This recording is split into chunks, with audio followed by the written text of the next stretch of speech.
오늘은 강문자전에 대해서 살펴보겠습니다. 이 작품은 조선 후기 실학의 대가였던 연암 박지원의 한문소설입니다. 연암 박지원의 작품 대부분은 조선 후기의 양반 사회를 신랄하게 풍자하고 있는 작품들이 많습니다. 작가는 이 작품에서 귀한 신분의 제자 가인, 즉 제자 가인은 재주가 훌륭하고 뛰어난 외모를 갖춘 사람을 말하는데, 이런 사람을 주인공으로 삼았던 당대 소설의 일반적 경향이 아닌 강문이라는 미천한 신분의 거지 두목을 주인공으로 하여 새로운 인간형을 제시했다고 볼 수 있습니다. 강문은 신분이 미천하고 외모가 추한 거지였지만 사람으로서 도리를 알고 인정이 있으며 욕심이 없는 소탈한 성품을 지닌 인물이기 때문에 결국 나중에는 많은 사람들로부터 존경을 받게 됩니다. 작가는 이러한 주인공의 거짓없는 삶의 모습을 통해 겉멋술수가 판치던 당대의 위선적인 양반 사회를 풍자하고 있습니다. 그리고 사람의 가치를 평가하는 데 있어서도 유교 사회에서 중시하는 가문, 권력, 지위, 부, 외모보다는 신의와 남을 위한 따뜻한 인간애가 더 중시되어야 한다는 작가의 인식을 드러내고 있습니다. 이와 같은 인물 설정은 인간성을 중시하고 남녀 귀천에 관계없이 인간은 모두 평등하다는 작가의 근대적 사상을 표방한 것으로 이해할 수 있습니다. 이 작품은 주인공의 일화를 사파 형식으로 전개하여 강문의 인간적인 모습을 부각시키고 있으며, 하층민의 생활 모습이나 경제 현실 등 조선 후기 사회상을 사실적으로 묘사함으로써 문학사적으로도 연암소설 가운데 뛰어난 작품으로 평가받고 있습니다. 그럼 강문자전을 같이 살펴보도록 하는데, 어려운 단어의 뜻은 여러분들에게 나누어준 학습지에 잘 설명되어 있으니 단어의 뜻을 잘 이해하면서 같이 작품을 보도록 하죠. 강문이란 자는 거지였다. 자, 여기 강문의 모습이 보이죠? 옷도 떨어진 옷도 입고요. 얼굴도 굉장히 추하고 못생겼어요. 그쵸? 그래서 전형적인 주인공인 제자 과인과는 거리가 먼 인물입니다.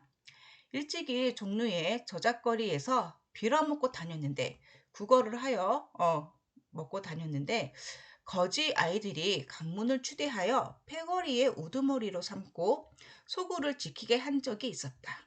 자, 이 부분은요, 강문이 거지 아이들의 우두머리가 된 내용입니다.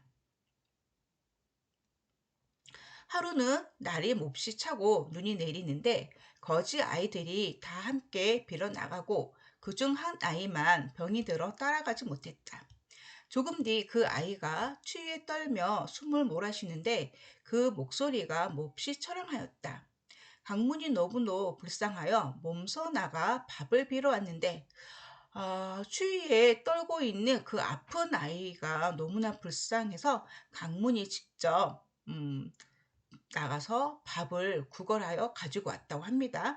자, 이 부분에서는 강문의 따뜻한 성품을 알 수 있습니다. 병든 아이를 먹이려고 보니 아이는 벌써 죽어 있었다. 거지 아이들이 돌아와서는 강문이 그 애를 죽였다고 의심하여 다 함께 강문을 두들겨 쫓아내니, 강문이 밤에 엉금엉금 기어서 마을의 어느 집으로 들어가다가 그 집 개를 놀라게 하였다. 집주인이 강문을 잡아다 꽁꽁 묶으니, 집주인이 강문을 잡아다가 이렇게 꽁꽁 묶은 이유는 아마 강문을 도둑으로 의심했기 때문에 그러지 않았나 봅니다. 강문이 외치며 하는 말이, 나는 날 죽이려는 사람들을 피해 온 것이지 감히 도적질을 하러 온 것은 아닙니다. 영감님이 믿지 못하신다면 내일 아침에 저자에 나가 알아보십시오. 하는데 말이 몹시 순박하므로 집주인이 내심 강문이 도적이 아닌 것을 알고서 새벽녘에 풀어주었다. 강문이 고맙다는 인사를 하고는 떨어진 거적을 달라 하여 가지고 떠났다.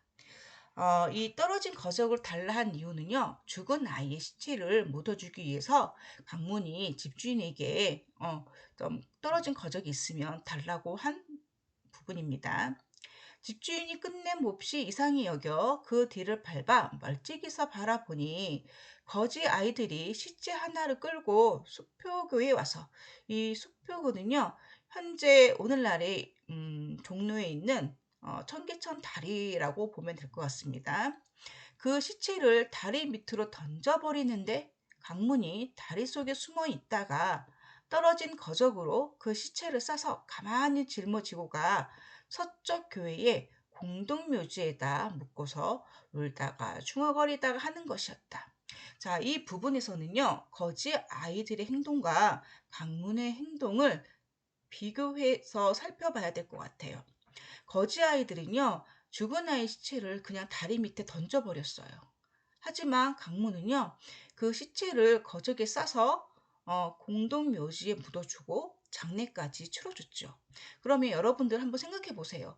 거지 아이의 행동과 강문의 행동을 비교해 본다면 누구의 행동이 더 인간다운 행동이었나요?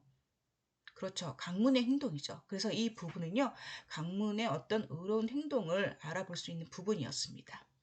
이에 집주인이 강문을 붙들고 사유를 물으니 강문이 그제서야 그 전에 한 일과 어제 그렇게 된 상황을 낱낱이 고하였다. 집주인이 내심 강문을 의롭게 여겨 데리고 집에 돌아와 의복을 주며 후히 대우하였다. 집주인은요, 강문의 인간 됨됨이를 알아보는 안목이 있었어요. 그래서 집주인은 강문을 집으로 데려와서 의복도 주고 대접도 후하게 했죠. 그리고 마침내 강문을 약국을 운영하는 어느 부자에게 추천하여 고용인으로 삼게 하였다.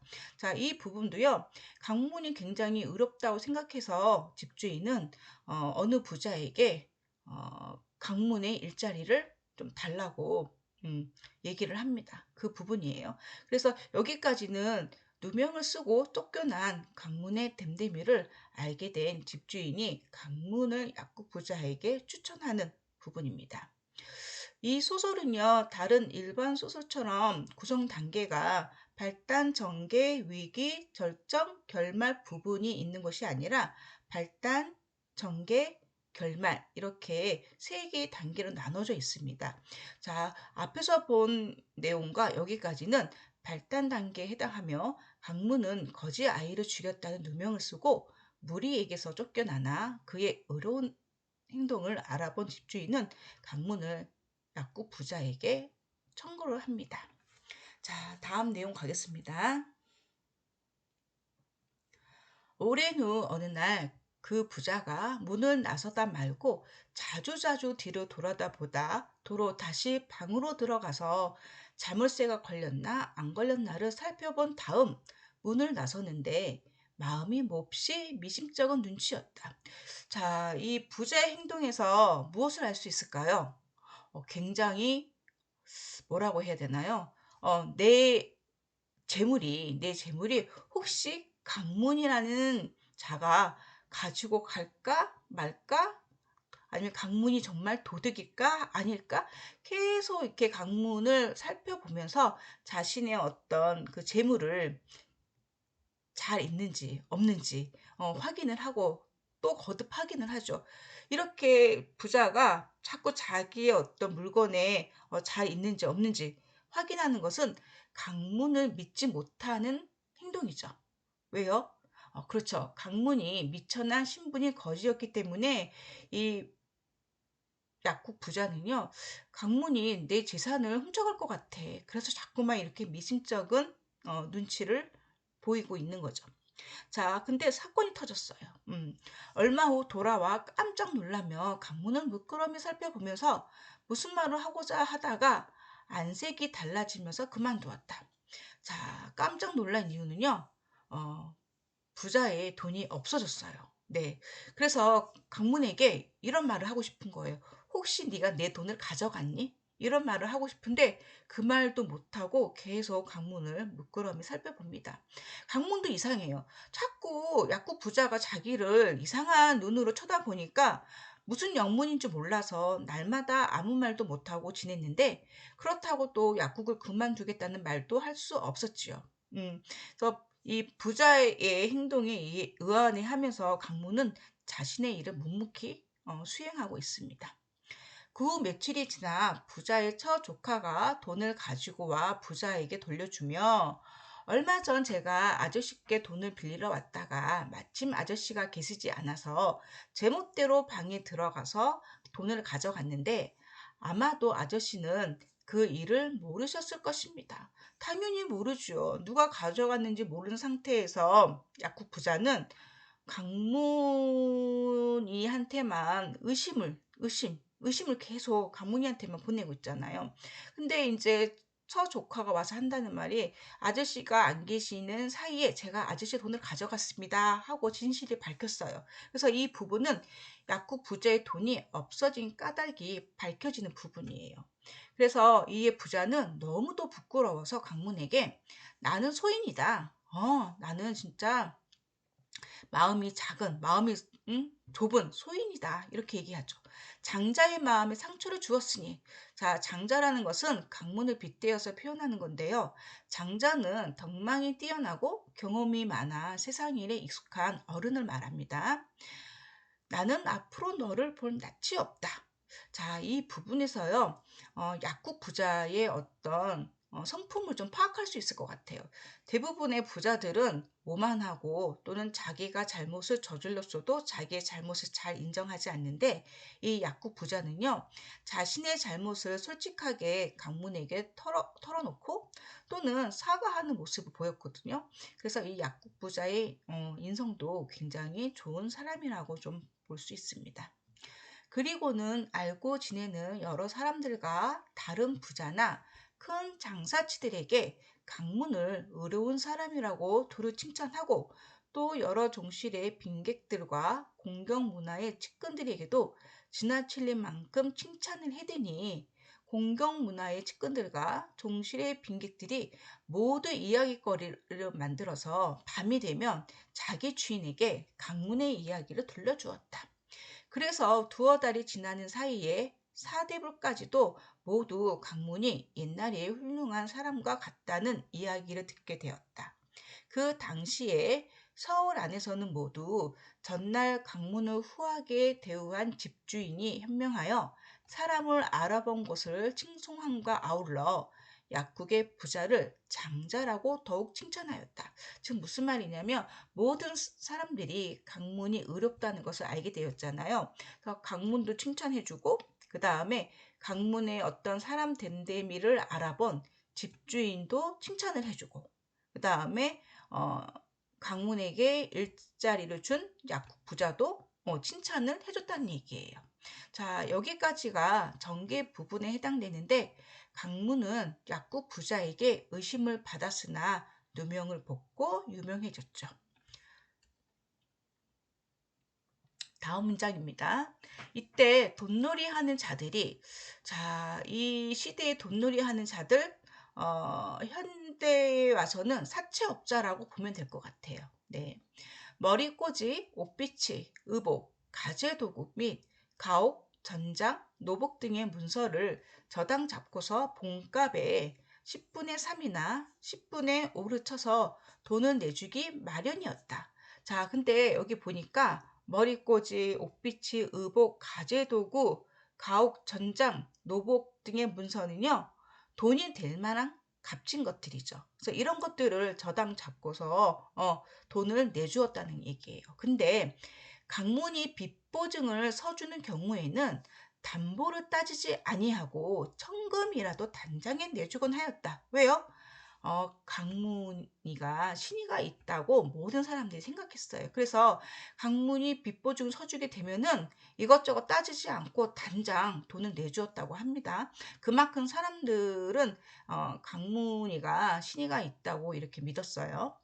강문은 외모가 극히 추악하고 말솜씨도 남을 감동시킬 만하지 못하여 입은 커서 두 주먹이 들락날락하고 만석키를 잘하고 철개물을 잘 추었다. 자, 이 부분은요, 강문의 외모와 특성에 대해서 이야기하고 있습니다.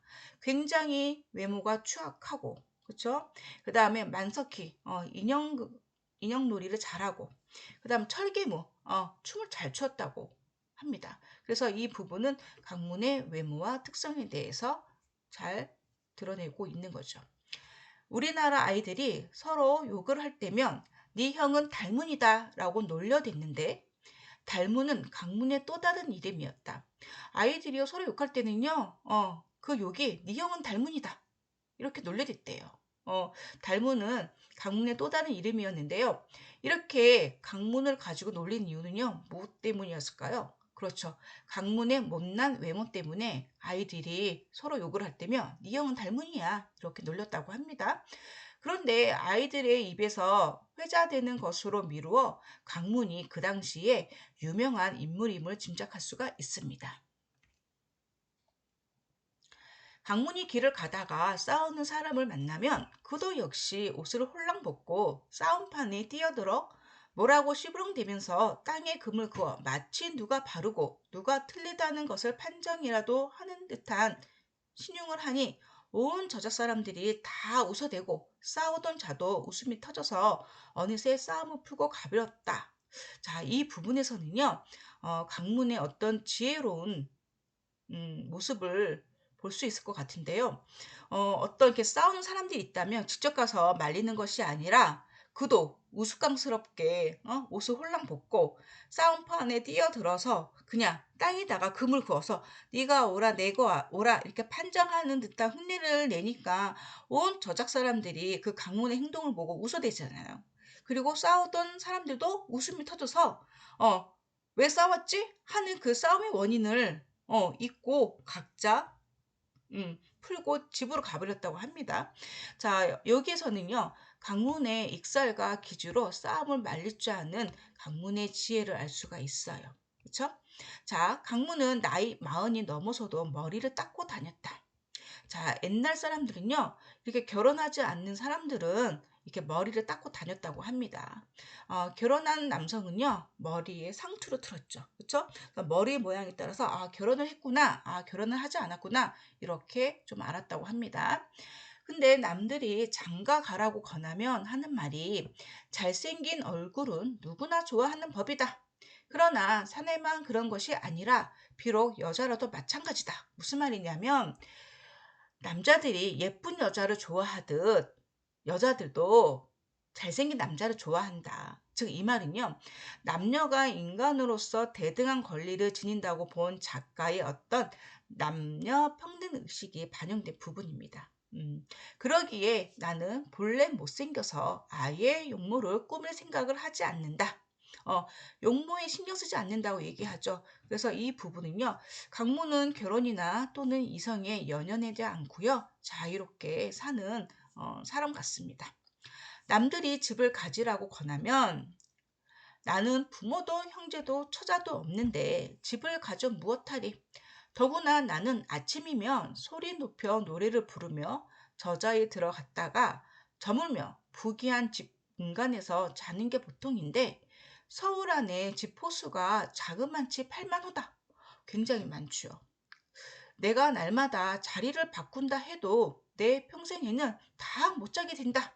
자, 이 부분에서는요, 욕심에 얽매이지 않고 마음의 자유를 누리며 살고자 하는 강문의 어떤 가치관을 좀 살펴볼 수가 있었을 것 같아요. 자, 안빅락도라든지 아니면 안분지족이라든지 그러한 삶을 살고 싶어하는 강문의 어떤 삶의 태도를 좀 엿볼 수 있었습니다. 자, 서울 안에 명기들이 아무리 곱고 아름다워도 강문이 성원해 주지 않으면 그 값이 한 푼어치도 못 나갔다. 무슨 말이냐면요. 자, 이 명기는요, 이름난 기생들이에요. 그쵸? 이름난 기생들인데 강문의 말 한마디에 따라서 그 기생의 값어치가 올라갈 수도 있고 내려갈 수도 있다는 얘기예요. 즉, 그 말은 무슨 말이냐 하면은 강문이가 사람을 보는 안목이 좀 높았나 봐요. 그래서 강문이가 그 명기를 봤을 때, 저 명기는 참 괜찮은 것 같아. 그러면 그 값어치가 올라가고, 저 명기는 좀 그래. 그러면 그 값어치가 그대로 있다던가 아니면 좀 내려갈 수 있겠죠. 자, 그래서 예전에 궁중에 우리마, 각전의 별감, 부마 도위의 청지기, 자, 이 사람들은요, 그 당시에 잘 나갔던 사람들이에요. 자, 우리말 같은 경우에는 군인, 별가문요, 나라의 행사를 맡아보는 관리, 부마 노위의 청지기. 부마는 임금의 사위를 부마라고 하잖아요. 부마도의 청지기는 현재에 와서는 그냥 비서실장 정도의 직함이라고 보시면 될 것 같습니다. 이렇게 잘 나가는 사람들이 옷소매를 늘어뜨리고 운심의 집을 찾아간 적이 있다. 운심은 유명한 기생이었다. 대청에서 술자리가 벌어지고 거문고로 타면서 음심더러 춤을 추라고 재촉해도 운심은 일부러 늦장을 부리며 선뜻 추지를 않았다. 강문이 밤에 그 집으로 가서 대청 아래에서 어슬렁거리다가 마침내 자리에 들어가 스스로 상자에 앉았다. 이 상자라는 곳은 어떤 곳이냐면은 윗사람이 앉는 자리예요. 자, 근데 비록 강문이 해진 옷을 입었으나 행동에는 조금의 꺼리낌도 없이 의기가 양양하였다. 눈가는 짓무르고 눈곱이 끼었으며 취한 척 구역질을 해대고 헝클어진 머리로 북상투를 튼 채였다. 자, 북상투라는 것은 뭐냐 하면 상투를 자 위에 올라오게끔 튼 게 아니라 머리 뒷부분에 마치 머리를 묶은 것처럼 보이는 그런 상투예요. 자, 이 부분에서는요, 강모는 행색은 굉장히 누추하지만 태도의 당당함을 보이죠. 그래서 윗사람이 앉는 자리에 덜컥하고 앉습니다. 자, 온 자상이 실색하여 거기에 모여있는 사람들이 놀라서 얼굴빛이 달라지고 강문에게 눈짓을 하며 쫓아내려고 하였다. 강문에게 눈짓을 하며 어떤 눈짓이었을까요? 당신은 이 자리에 어울리지 않는 사람이야. 그러니까 이 자리에서 나가줘. 이러한 눈짓이었겠죠. 강문이 더욱 앞으로 나아가 무릎을 치며 곡조에 맞춰 노프락 나즈락 콧노래를 부르자 운심이 곧바로 일어나 옷을 바꿔 입고 강문을 위하여 칼춤을 한바탕 추었다. 자, 아까는요, 그 잘난 사람들이 운치미한테 한번 춤을 춰보라고 얘기했잖아요. 그런데 운치미는 일부러 늦장을 부리면서 춤을 추지 않았어요. 근데 이제 강문이라는 사람이 와서는 무릎을 치며 곡조에 맞춰 노프랑 낮으라 콧내로를 부르니까 운심이도 곧바로 일어나서 칼춤을 추었다는 거예요. 이거는 무엇을 의미하나요? 그렇죠. 자, 운심이도요. 그 잘난 사람들이 거들먹거리는 행동이 너무 꼴보기 싫었나 봐요. 그쵸?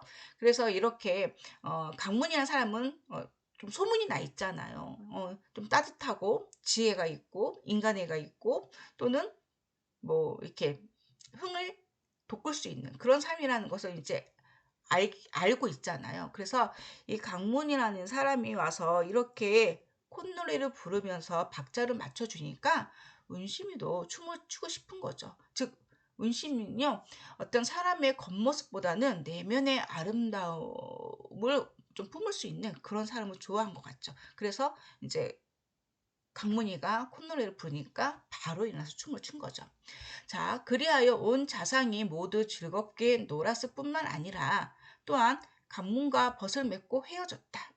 자, 강문은요, 가식이 없는 순수함으로 운심의 마음을 움직였고요.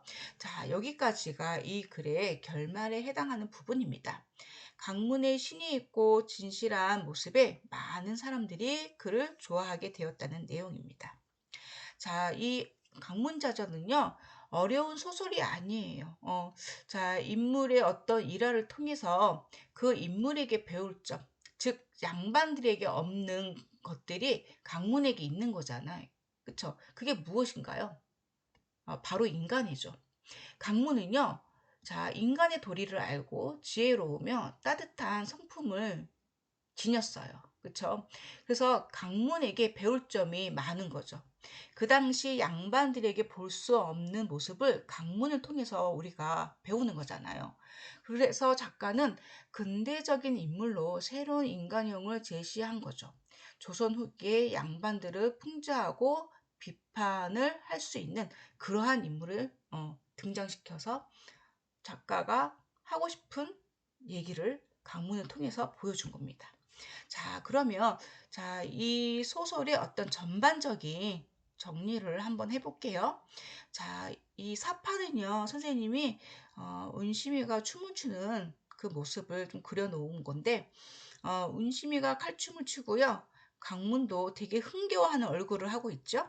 근데 모습이 어때요? 굉장히 남루하고 못생기고 좀 그러죠. 근데 강문에 비해서 여기에 있는 우리마라든지 별감이라든지 청직이라든지 행색은 굉장히 훌륭해 보이죠. 그쵸? 하지만 행색은 훌륭하지만 강문이라는 사람한테 더 배울 게 많을걸요. 따져보면요. 그치? 자, 이렇게 해서 이제 좀 살펴봤고요. 작품의 정리 들어가는데 갈래는 전, 한문 소설, 단편 소설, 풍자 소설로 나누어 봤습니다.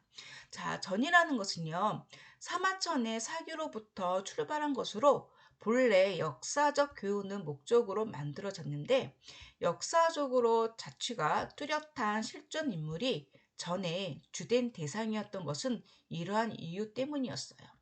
평범한 인물의 삶에서도 긍정적인 가치를 발견하면서 시정에서 떠도는 이야기 속에 다양한 사건의 주인공들도 전의 대상이 되어 전에 등장하는 인물이 크게 확장되었고요.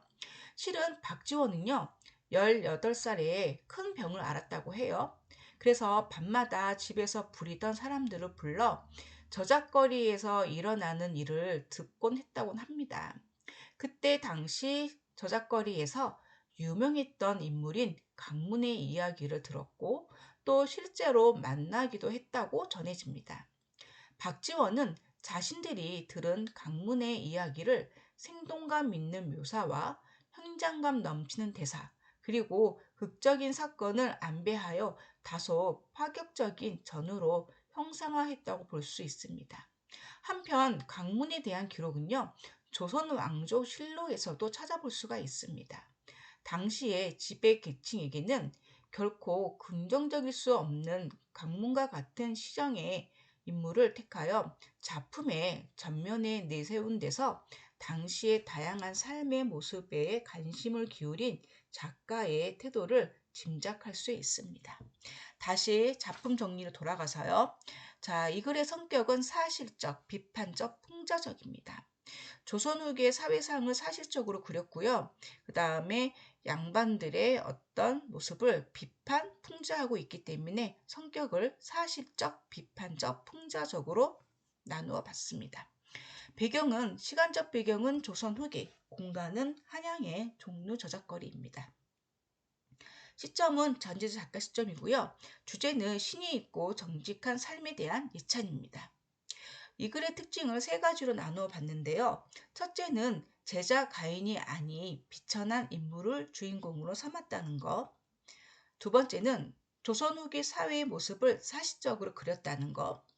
세 번째는 거지인 주인공의 인품을 예찬함으로써 상대적으로 양반 사회에 대한 풍자 효과를 높였다는 것입니다. 자, 이렇게 해서 전반적인 작품도 정리를 해봤고요. 여러분들이 강문 자전의 내용을 잘 이해를 했는지 선생님이 확인 학습 문제를 몇 가지 만들어 보았습니다. 자, 이 문제를 같이 풀어보도록 하는데요. 여러분들이 가지고 있는 학습지에는 이러한 문제들이 실려 있지 않아요. 그래서 화면을 보면서 여러분들이 선생님이 하는 질문에 어, 답이 무엇인지 한번 생각을 해보세요. 각 페이지에 해당하는 내용을 가지고 질문 4가지를 만들어 봤습니다. 자, 첫 번째 페이지에 있는 내용인데요. 첫 번째 페이지에서 선생님이 강문이 밤에 마을의 어느 집으로 들어간 까닭은 무엇일까요? 라고 질문을 해봤어요. 자, 여러분들 머릿속에 어떤 것이 떠오르죠? 네. 어, 자, 거지 아이들한테 쫓겨났죠. 왜 쫓겨났습니까? 어, 자, 거지를 죽였다는 누명을 쓰고 쫓겨났잖아요. 그 내용을 한번 머릿속에 떠올려 보세요. 자, 선생님이 답으로 아마 이렇게 정리를 했는데 여러분들 생각과 유사할 것입니다. 거지 아이를 죽였다고 의심을 받아 무리에서 쫓겨났기 때문이다. 자, 두 번째 페이지에 있는 내용을 가지고 질문을 만들어 봤습니다. 약국 부자가 강문에게 사죄한 까닭은 무엇이죠? 자, 약국 부자가 돈이 없어졌죠? 그 돈을 누가 가져갔다고 생각을 했나요? 강문이 가져갔다 생각했죠. 하지만 범인은 강문이 아니었어요. 그렇죠. 자, 이 부분도 이렇게 아마 정리를 하면 될 것 같습니다. 강문이 돈을 훔쳐갔다고 의심을 했기 때문이다. 네. 자, 학습지 3페이지에 있는 내용을 가지고 질문을 만들어 봤는데요. 자, 사람들이 강문을 대하는 태도는 어떠한가? 굉장히 우호적이죠. 그쵸? 강문을 대하는 사람들의 태도는요, 굉장히 우호적이었어요. 그래서 이렇게 정리하면 좀 맞지 않을까 싶습니다. 강문을 신이 있는 사람으로 여기며 친근하게 대하고 있다. 이렇게요. 자, 네 번째 있는 그 페이지에 있는 질문을 가지고 좀 만들어 봤는데요. 자, 강문이 오고 나서야 춤을 추는 모습에서 운심의 어떠한 모습을 알 수 있는가? 자, 이 부분은요. 자, 운심이도요. 사람의 겉과 겉모양, 외모, 신분 이런 것보다는 어떤 내면의 아름다움을 중히 여기는 기생이지 않았나 생각을 해봅니다. 그래서 사람의 신분이나 외모보다는 내면을 중요하게 생각했기 때문이다. 생각한다. 이렇게 볼 수 있을 것 같습니다. 자, 이 네 가지의 질문의 답은 그렇게 여러분들이 쉽게 생각할 수 있는 답이었어요. 어려운 질문이 아니었다는 거죠. 자, 그 다음에 오지선다형을 좀 가봅시다.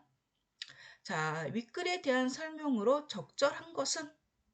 자, 1번, 2번, 3번, 4번, 5번이 있는데요. 여러분들이 한번 풀어보세요. 풀어본 다음에 선생님이랑 같이 좀 답을 맞춰봅시다. 선생님이 여러분들이 풀 수 있게 시간을 좀 줄게요. 자, 2번입니다. 2번을 지금 풀어보세요.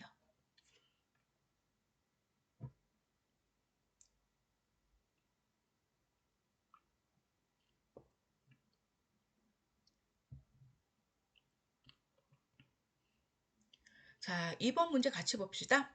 자, 동그라미 1번. 비극적 사항을 희극적으로 가장하여 해악성을 드러내고 있다. 여기에 해당하는 설명은요, 판소리에서 볼 수 있는 것들이죠. 그쵸? 예를 들면, 흥보가 같은 거요. 그치? 자, 1번은 아니네요. 자, 2번이에요. 한 인물에 대한 여러 가지 일화를 제시하여 주제를 강조하고 있다.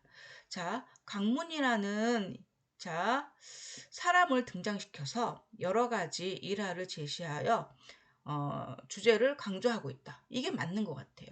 이 글의 주제가 뭐였죠? 신이 있고 정직한 삶에 대한 예찬이잖아요. 가장 적절한 것은 2번입니다. 그래서 이번에 선생님이 답을 좀 체크해 볼게요. 자, 3번 볼게요. 정기적인 사건을 삽입하여 인물에 대한 신비감을 부각하고 있다. 이 정기라는 말은요, 비현실적인 것을 말합니다. 근데 이 작품에서 비현실적인 부분이 있나요? 없지요. 그럼 답은 아니네요. 4번이요. 서술자의 주관적인 판단 없이 인물의 대화와 행동이 객관적으로 전달되고 있다. 자, 대화, 행동이 객관적으로 전달한다는 것은 관찰자 시점이죠. 하지만 이 소설은 전지적 작가 시점이었습니다. 그럼 답이 될 수가 없네요. 5번. 다양한 계절의 변화를 요약적으로 제시하여 사건 전개에 속도감을 부여하고 있다. 자, 이 작품에서 다양한 계절의 변화가 있었나요? 계절을 알 만한 정보는 없었어요. 그쵸? 그래서 5번은 답이 될 수가 없네요. 자, 적절한 답은 2번입니다. 자, 문제 3번이요. 윗글의 내용에 대한 이해로 적절하지 않은 거. 윗글의 내용으로 볼 수 없는 거 찾으면 되는 거죠. 그래서 1번, 2번, 3번, 4번, 5번을 읽어보고 여러분들이 윗글의 내용으로 볼 수 없는 것을 찾아보면 될 것 같습니다. 자, 이것도 풀 수 있는 시간을 약간 줄 테니까 한번 풀어보세요.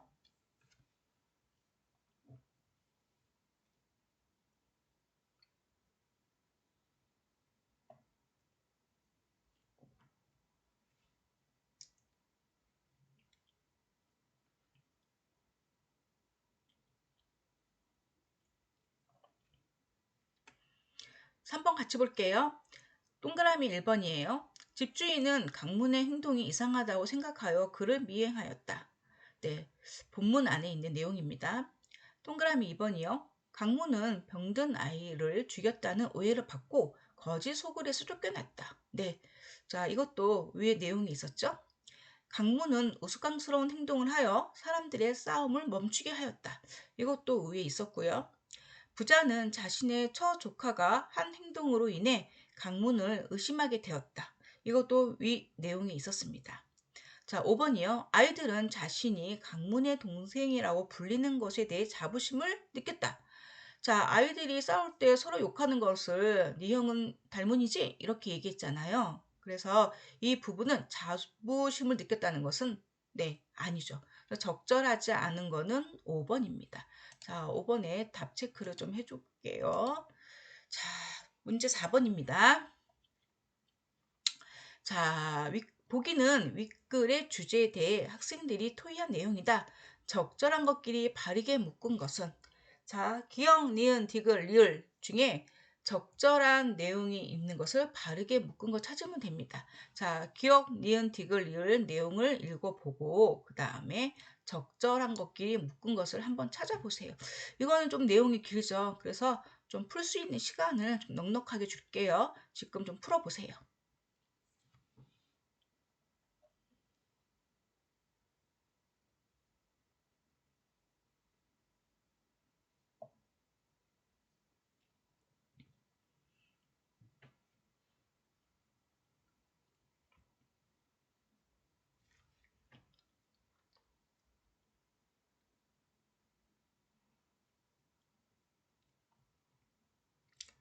자, 같이 보도록 합시다. 기억.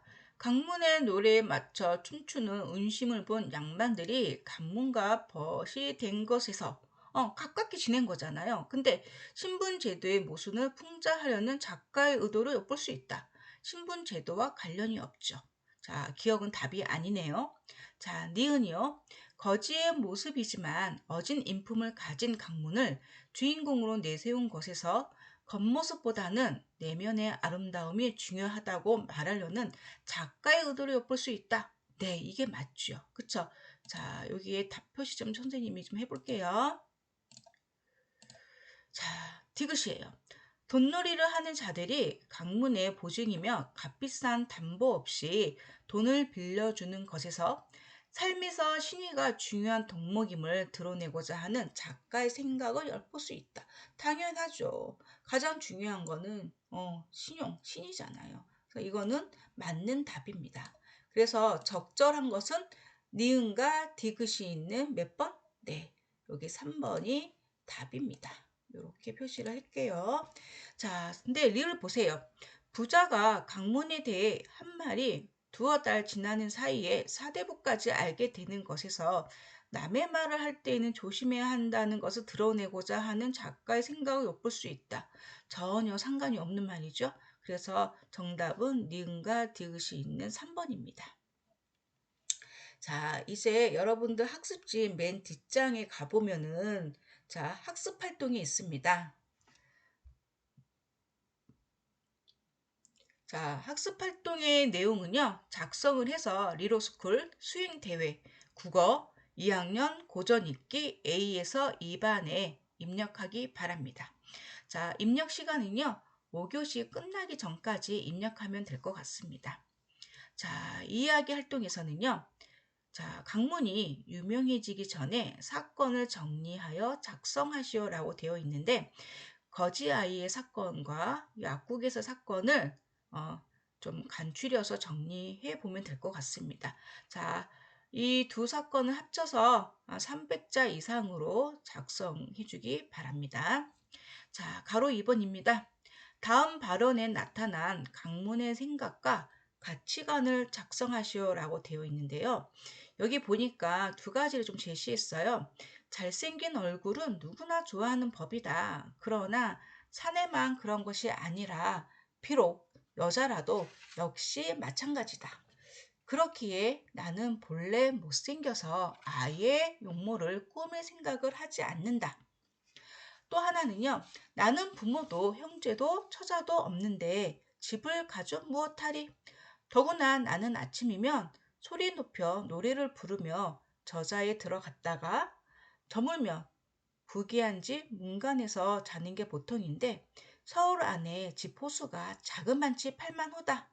내가 날마다 자리를 바꾼다 해도 내 평생 다 못 자게 된다. 이 부분이죠. 이 부분에서 강문의 어떤 생각과 가치관을 정리해보자라고 되어 있는데요. 아마 이 부분에서는요, 우리 아까 본문에서 했었어요.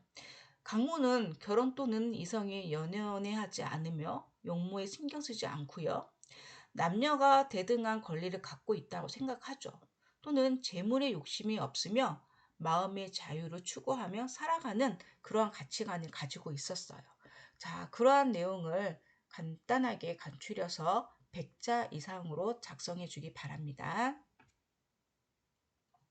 자, 표현하기.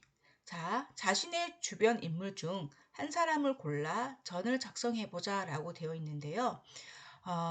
학급 친구들 또는 부모님 또는 가족 등 주변의 인물 한 사람을 골라봅니다. 선택한 인물의 여러 가지 모습을 떠올려 보고 어떠한 모습을 부각할 것인지 정합니다. 그리고 그러한 판단에 부합하는 일화나 사건을 떠올려 봅니다. 생각한 내용을 바탕으로 내용을 구성해 보고 한 편의 전을 씁니다. 그래서 이 부분이 여러분들이 좀 시간이 오래 걸릴 것 같은데 500자 이상으로 작성해서 리로스쿨에 제출해 주기 바랍니다. 자, 이제 여러분들은요, 리로스쿨에 접속해서 수행대회 국어 2학년 고전 읽기 A에서 2반에 해당하는 각자의 반들이 있잖아요. 들어가서 입력하기 바랍니다. 자, 오늘 영상 강의는 여기서 마치고요. 오늘도 여러분들 수고 많았습니다. 자, 이제 얼른 리로스쿨에 접속해서 학습 활동 내용을 꼭 입력해 주기 바랍니다.